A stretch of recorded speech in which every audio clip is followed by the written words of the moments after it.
Bhandari class 10 correct. Kshitij part 2 है। मन्नू भंडारी के नाम सुनी होगी तो कौन थे? ये जो कहानी लिखी है, एक कहानी यह भी द्वारा लिखित किसके द्वारा है? मन्नू भंडारी के द्वारा है। ठीक है, यह कहानी एक कहानी यह भी ये अपने जीवन के बारे में मन्नू भंडारी बता रहे हैं, राइट।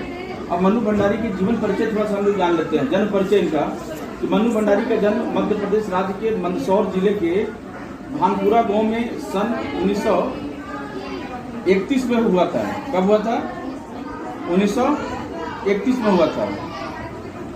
परंतु उन्होंने स्नातक तक की शिक्षा राजस्थान के अजमेर शहर में प्राप्त की। स्नातक समझती है? हाँ।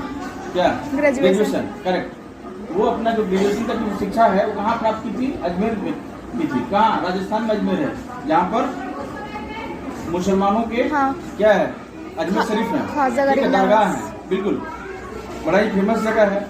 उस स्थान से इन्होंने अपनी शिक्षा दीक्षा प्राप्त की थी, ग्रेजुएशन तक की। कौन प्राप्त की थी? मन्नू भंडारी। उनका बचपन का क्या नाम था बेटा? महेंद्र कुमारी। करेक्ट। अब उसके बाद में उन्होंने हिंदी में एमए किया। कब किया? बाद में ग्रेजुएशन करने के बाद में जाहिर सी बात है बीए करोगी तो एमए करोगी, करेक्ट। उसके बाद में इन्होंने हिंदी में एमए किया। कौन सब्जेक्ट में? हिंदी से, है ना। दिल्ली स्थित मिरिंडा हाउस कॉलेज में अध्यापन कार्य से अवकाश प्राप्ति के पश्चात आजकल वे दिल्ली में रहकर स्वतंत्र लेखन कर रही है। देखो ये इसमें जो लेखिका है वो कह रही है कि दिल्ली स्थित मिरिंडा हाउस कॉलेज में अध्यापन काल से, यानी कि वहाँ पर मिरिंडा हाउस में वो लेक्चरर रही, प्रोफेसर रही, है ना। और उसके बाद में अवकाश लेना, अवकाश समझती हो? रिटायरमेंट इसको बोलते हैं। रिटायरमेंट को हम लोग बोलते हैं अवकाश प्राप्त करने के बाद में अब वो स्वतंत्र लेखन की काम कर रही है, यानी कि आराम से अपना लिखना वाला काम जो है किसके द्वारा हो रही है? ये जो है लेखिका के द्वारा चल रहा है। लेखिका कौन है? मन्नू भंडारी की हम लोग बात कर रहे हैं। अब इसके बारे में प्रमुख रचनाएं उनका कौन कौन सा है? तो स्वतंत्रोत्तर हिंदी तथा साहित्य की प्रमुख हस्ताक्षर मन्नू भंडारी की मुख्य रचनाएं हैं। मैं हार गई।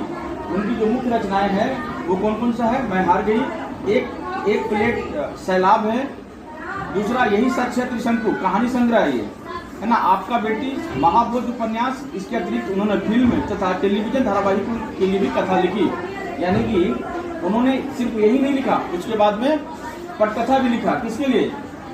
जब हम टीवी देखते हैं ना, जब टीवी देखते हैं तो उसमें देखते हो कि सीरियल में कभी सास भी बहू थी, या बहुत सारी जो सीरियल्स आता है उस सीरियल का जो पटकथा लेखक होता है, पटकथा मतलब ये उसके बारे में लिखना है। और उसी चीज को क्या करता है एक्टर और एक्ट्रेस जो है, यानी हीरो और हीरोइन जो समझती हो उसी चीज को बोलता है। कौन? उसका पटकथा लेखक अलग होता है, करेक्ट है ना।